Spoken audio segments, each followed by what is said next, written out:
Just flew back from Michigan. I was in the Upper Peninsula. I was with Gary Peters at a dog sled race where he was. Is this your first dog sled race? This is my first dog sled race. Is that getting to a bad joke? And he was shaking hands. But the funny thing is, nobody knew who he was. He is from Detroit. Was he also sitting and rolling over, fetching? He might as well have been, because he needed to get voters out to the polls. Only 3% of the state's voters are in the Upper Peninsula of Michigan, but Gary Peters was there for 4 days, just barnstorming that region because he knows this is a close race, a winnable race for Republicans, and the Democrats are concerned about That's the kind of thing you see when you travel. I was just down in Mississippi to do a story on the Senate race there, maybe the number one incumbent versus challenger Republican primary of the year.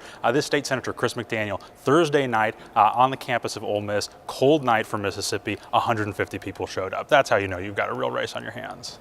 And that's one of the things that you get when you go out there is you get to see them interact with voters. You get to see stuff that you don't see in D.C. Well, how they interact with reporters too. I mean, they're not used to being questioned, right? These are private citizens who aren't up here on the Hill being, trailed by Manu, trying to get people to answer questions. When you go to these states, a lot of times these candidates go to events and there are no reporters there. You're actually the only one there, which, gives a great access to I had these an candidates. experience in California where I had a member of Congress was giving a speech, no reporters there, and the guy introduced him and said, we're sorry you moved to Washington.